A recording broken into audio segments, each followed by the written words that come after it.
Welcome to the CommQuest Hope Discovered Podcast. The holidays are often portrayed as joyful and full of celebration, but for many, they can bring stress, loneliness, and emotional triggers. If you're in recovery or suffering from depression, this session can feel overwhelming. Today, we'll explore why holidays can be tough, share practical strategies to protect your mental health, and remind you that you're not alone in this journey. I'm Danijela Vranesevic, Senior Director of Recovery Services, and joining me today is Steve Kerestes, and he is the school-based health coordinator for parochial schools, as well as our internship coordinator. Welcome, Steve. Hi, thanks to be. Hey. Steve, why is it important to talk about depression and recovery during the holidays? See, you know, a lot of times for people, we like to think of the holidays as a joyful time. Like there's lots of great stuff going on. We try to be thankful and grateful around Thanksgiving, and then we have the joy of Christmas and other holidays surrounding that too. And so it can be easy to kind of forget about the fact that for a lot of people, this is a really hard time. There's a lot of things that come up at the holiday times that make it important for us to have these discussions so that people don't feel like they're alone or that they're the only ones that have a problem. Absolutely. Yeah, I think you hit on a big part about the normalization part of that. Mm-hmm. So, if we talk about any discomfort that we may have around the holidays or any feelings of sadness or depression or any feelings really, that can be feeling overwhelmed, having feelings of grief. It can welcome other people to join in that discussion and not feel so isolated. Yeah. Steve, how would you define depression and how is that different from feeling sad? That's a really good question. See, because I think everybody has felt sad or depressed before. I think every single person has felt that way. And that's totally okay because sadness is a feeling, depression is a feeling that for many people we feel when things aren't going quite right. The big thing about depression is when it doesn't go away. See, for most of us, depression goes away after a little bit when the problem is solved or when the holidays are finally over and you can breathe that sigh of relief. But for a lot of people, it doesn't go away. It sticks around. And so when it sticks around or when it starts to get in the way of things, you start wanting to stay away from everything or it starts to interfere in your life. That's when it starts to be a problem. Absolutely. So for everyone out there, so if it's, February and you're still feeling the same way and now you're struggling to go to work or isolating from your friends and family, that might be an indication that this is a little more serious and maybe it's time to get some help. Yeah. A good rule of thumb is if you've been kind of feeling down and depressed for 2 weeks straight and things haven't seemed to feel better, that's kind of a sign that maybe it's a little more serious than just normally feeling sad. Absolutely.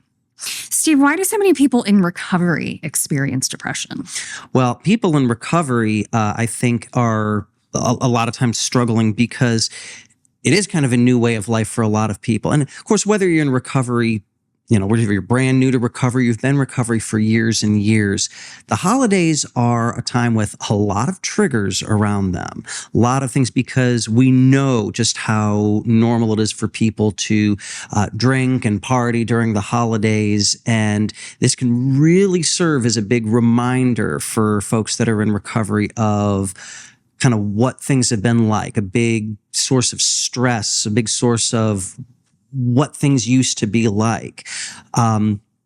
Because it is so normalized, I think, I'm sure you know this, Danny, but a little bit of trivia for our folks out there. Do you know what the number one drinking day of the year is?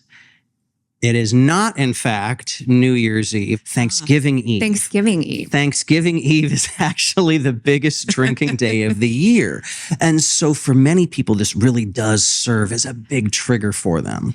Mm-hmm. Got it. Yeah. And I think to add to that, it's also the changes that come along with having a new lifestyle. So for example, if you once partook in any sort of alcohol use around the holidays, which is very common, having to adjust to that and what that means for your own social integration into your family relationships or your friendships can be really difficult to navigate.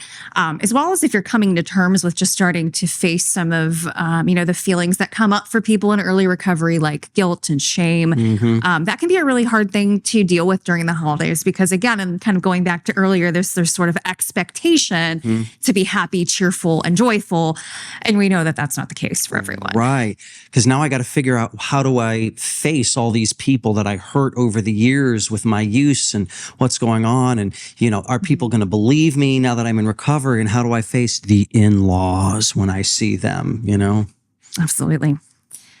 Steve, what are some signs that someone might be struggling with depression or recovery? Yeah. So other than just feeling sad or down, because that's what a lot of us think. We think, oh, it's just feeling sad or down. But it's a lot more than that. One of the big things is you're just not interested in things that you used to be interested in. Maybe you really got all excited for the holidays before. You were that Clark Griswold that got up and put all the lights on, all the lights on, and you got the Santa hat on and everything. And now it's just like, it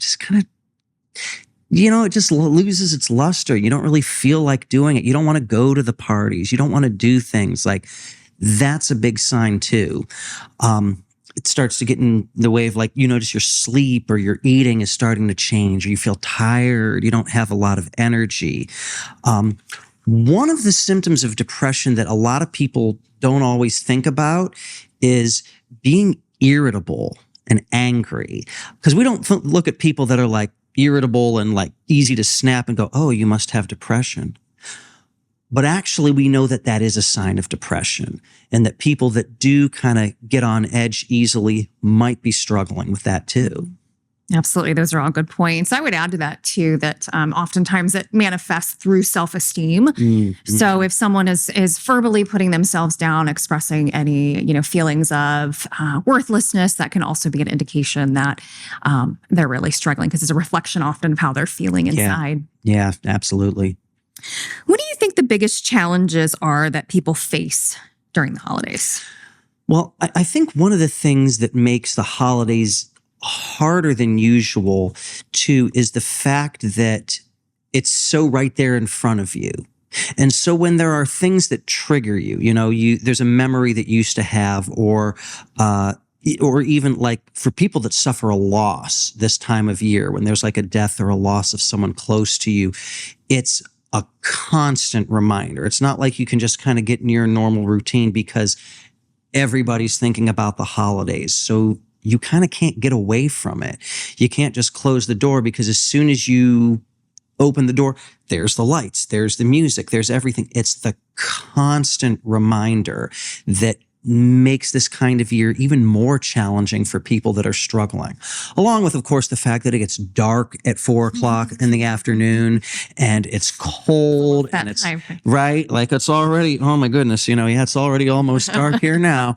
And, and nobody wants to go outside, and there's no sun. And so all of that just naturally kind of makes it even more difficult. Yeah, absolutely. And I would add a couple things to that as well. I think particularly for people in recovery, it could be that there are family members maybe that you don't see a lot, that maybe don't know that you're in recovery, or maybe that you're sober now, and having to talk about that or explain that might be uncomfortable. I think as well, just in general, a couple things like just the financial burden that comes along with holidays. So the pressure to right, buy the kiddos the gifts, or show up to someone's house with things in arms can be a lot for people to manage, and also just all of the scheduling conflicts that happen. So there's the holiday parties, the Christmas concerts, and things happening, get-togethers that you got to do. In the meantime, life is still happening, so there's still work and things that need to be done at home. So it's just I think for a lot of people, it's also kind of like a pressure cooker time of year, just to meet all these different expectations and get to where you need to go. Right. Pressure cooker. I like that. Mm-hmm. What are some ways to build a positive environment despite the challenges of the holidays? Well, one of the things we know that's really helpful is to have a system of support, is to have people that have your back, that believe in you. Who are those trusted people in your life? I work a lot with kids, and so one of the things I talk to kids a lot about is, who's that trusted adult in your life? For many people, we hope it's their parents, but it isn't always. Sometimes it's not apparent because they are going through their own stuff or they just don't have that kind of relationship. But who are those people, those friends, those adults, those families that can get behind you? And I know this for people in recovery can be a big challenge because a lot of folks in recovery, we burn a lot of bridges over the course of their use, and trying to rebuild that can be hard. But I think a system of support's a really good way to start. Yeah, absolutely. The support network is crucial to that. A couple of other things come to mind is for me as well. I think just in general, setting healthy boundaries with people in your life around the holidays. So for people in recovery, that can be setting the expectation ahead of time with family that you're not going to be maybe partaking in, alcohol this year, or setting some boundaries and some expectations about when you might be feeling that pressure and what you might need to be able to do to help yourself, right? So kind of finding an exit strategy, so to speak. I think as well, things like setting some financial limitations around, not only your money, but, also your time. I think those can be really important strategies as well. And I think if you're a person who's supporting people in recovery, you can also look at, having some, alcohol-free parties and things for people to partake in sober gatherings. So all that can be really helpful. Right. Like it's okay to say no to things. Like if people keep inviting you out to stuff, or they say, oh, we're going to do this big gift exchange. Like it's okay to say, no, I don't really have a whole lot of time, or, like whatever, like you said, an exit strategy. Like that's, I got so much else going on right now. I'm not going to be able to do that. It's okay to set time aside for yourself and say, I want to do just nothing, except just let myself just relax and just kind of decompress from everything that's happening. So it's all right to set those kind of limits and say, no, I'm not going to do that. No, I'm not going to invite that person. No, I'm not going to hug everybody. I'm not going to play pass the baby with our kid. Whatever it is, setting those boundaries is, really important. Embrace the power of no. Yes. Gently but firmly. Gently but firmly. What are some simple self-care habits that can help people through this holiday season? Yeah. Some simple things, again, is just being intentional about it. Just actually saying, I'm going to take some time for me. We get into the hustle and bustle that we don't always think about taking time just for ourselves and saying, I'm going to do nothing right now. Almost like you should just carve some time out for yourself and just be intentional about it. Even if it's just a minute, even if it's 2 minutes, having a good boundary between work and home, having some kind of transition ritual where you just kind of say, okay, I'm not at work anymore. I'm going home. For me, it's taking off my lanyard when I'm done at the day of work and saying, that's it for me. These are all just some simple things that you can do that at least mentally lets you know I'm taking care of myself. It's okay to take care of me. Yeah, I think that's really good. I would add to that too, trying to maintain a consistent structure and consistent habits despite the distractions of the holiday season. Right. So, and oftentimes, and I think this goes hand in hand with getting dark, sometimes we feel a little less inclined to go to the gym, or, we perhaps tend to overindulge in all of the sweet treats and things that are shared during the holiday season. So not trying to get too far off your routine. So maintaining that healthy structure, a sense of self-discipline can help you really stay regulated during the holidays and really during the whole winter season. Because again, that can be very disruptive to your routine when now you have, less sunlight. Oh yeah, no, you're right. You're right about that. For me, one of the things that's really been helpful over the past years, I joined a men's workout group that meets a couple times a week. They meet first thing in the morning, way too early, but they meet really early in the morning. And this time of year, it is pitch black when you get up, and it is cold, and it is so easy to just say, I'm going to stay in that nice warm bed and I'm not going to go. But to say, no, I'm doing this to better myself. And I've gotten, this is why support's so helpful to know. I got guys that are like waiting for me, and they know that I should be coming. And to get yourself there, and and sometimes that's all it is. Like, I'm there, and that can be helpful. And it doesn't always have to be like exercising and stuff too. It's just even saying, you know what, I'm just going to get this one thing done and be okay. For folks with depression, sometimes it's even just taking a shower or doing that one load of laundry. And it seems to people that well, that's not that much.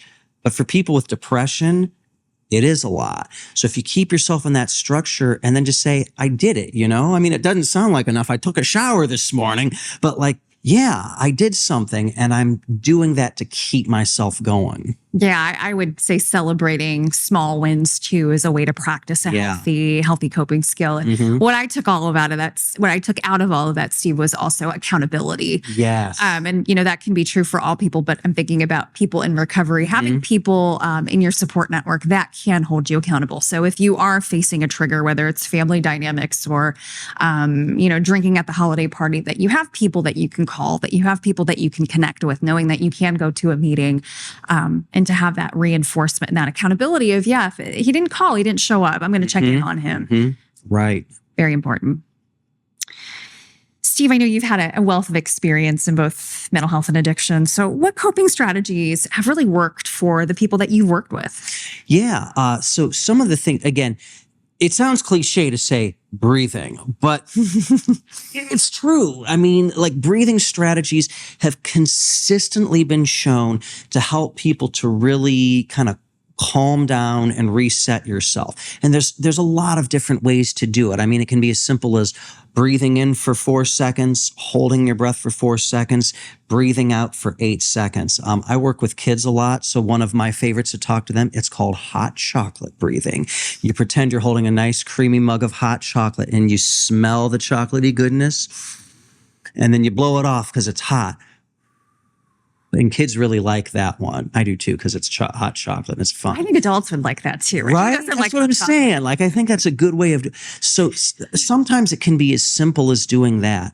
One way that I worked with, again, when you talk about people in recovery, especially if there's tough situations, one easy one that I teach to remember, it's called the 3 Gs: get out, get real, and get responsible.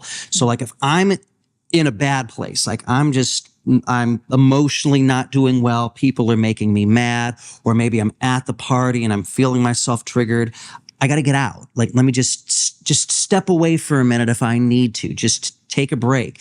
And then once I get out, then I can get real. What's going on? Let me check in with myself and see what's happening. What's going to happen if I do this thing that I'm thinking about doing right now? And then get responsible.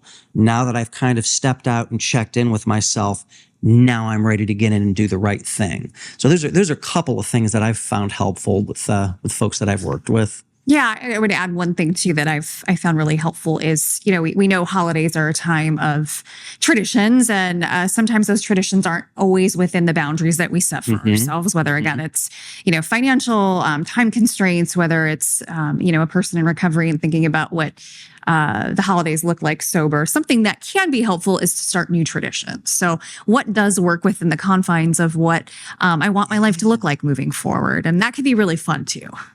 Yeah, absolutely. Because there is a lot of, there can be a lot of baggage with kind of the old ways of doing things. And it's a great time to create something new. And boy, there's no shortage of ideas. All you got to do is get yourself on Pinterest and look for some different things, and you can find all kinds of stuff and say, I'm going to do something different. Yeah. And then it's yours, and it's kind of your thing that you can carry forward. Yeah, I like that. It's yours moving forward. What advice would you give to someone who is struggling right now? Maybe someone listening at home. Well, the first thing I'd say is you're not alone. If you feel like you're the only one that's not enjoying this time of year, you're not alone.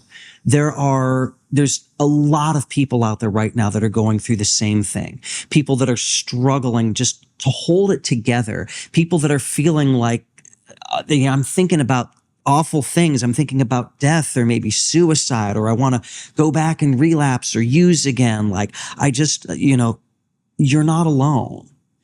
And there is help and there's hope. One of the things that people that are struggling tend to not always think about is the fact that this whole season is about a season of hope. It's recognizing that, like, despite the fact that there's darkness right now, that we're approaching the shortest light of the year, that there's hope. The days get brighter. The days get warmer. Winter does not last forever. And so if we recognize that spirit, like, if we take nothing else from the holiday, you can leave out the lights, the presents, the music, all that stuff, and just say, you know what? There's hope. There's hope for me. There's hope that things can get better. Take that hope, and there's help. You can reach out and get help. There's a lot of places that you can go. CommQuest being one of them, of course. I think we're going to talk about that shortly. Yeah, that segues right into our next question. Is that the next question? What resources would you recommend? Well, I'd be hard-pressed not to recommend CommQuest Services. That has a full continuum of range for mental health, addiction recovery, and social services. To be fair, we do have a lot of great resources available. We've got a walk-in assessment center that's open 5 days a week, and and with longer hours Monday through Thursdays. You don't even need an appointment. You can just go in and get some help. There's other organizations that you can reach out to. Here at CommQuest, we have that full range. So if you're having a hard time, you can go get an assessment, maybe start talking to a counselor. Maybe it's time to talk to one of our prescribers to see if medication's a right fit for you. Maybe you're feeling like, this is the time I want to get sober, and I need to start by going to CommQuest Detox or see if there's a place for me in one of our residential treatment centers, if that's the right fit for me. Maybe my kids are struggling and it's time to reach out and to their school to see if they've got a friendly school-based mental health counselor that can work with them through some of those things. There's help available. And don't forget, we're fortunate here in Stark County that if you dial 988, which is the national crisis line, it is answered locally by Coleman's mobile response team 24 hours a day, 7 days a week, 365 days a year, including Christmas Day. They will pick up the phone and they will talk to you right then and there. I would add too, we're also lucky to be in this part of the country where we can access self-help group meetings pretty easily. So, Absolutely. Being kind of near the epicenter of AA, Founding place. There is definitely a wealth of AA, NA, smart recovery meetings, whatever you align with, both in person and online, because we do know that sometimes getting out can be challenging, particularly if you have depression. So knowing that you can access those resources at home. And I think in the day and age of tech, there's also a lot of great apps on your phone that can be really good. Calm, Headspace are just a couple that come to mind for me. And what's great about those meetings too is because people in recovery know that it's such a big thing, they make an extra effort to have meetings available on Christmas, on Thanksgiving, on New Year's Eve. They make sure, there might be offices closed and stuff. To be fair, our outpatient offices are closed on Christmas, so our folks can be with their families, but AA, NA meetings are still going on. You can still get yourself to a Christmas morning meeting if you need to. Absolutely. Absolutely. Well, Steve, thank you so much for your expertise and your insight today. I think we've hit on a lot and really hope that helps the folks at home. But before we wrap up, just remember this. You don't have to face depression or recovery alone, especially during the holidays. So if you or someone you care about needs help, CommQuest again is here to support. We offer counseling, addiction recovery services, and mental health resources right here in our community. You can call 330-455-0374 or visit CommQuest.org to learn more and connect with someone who cares.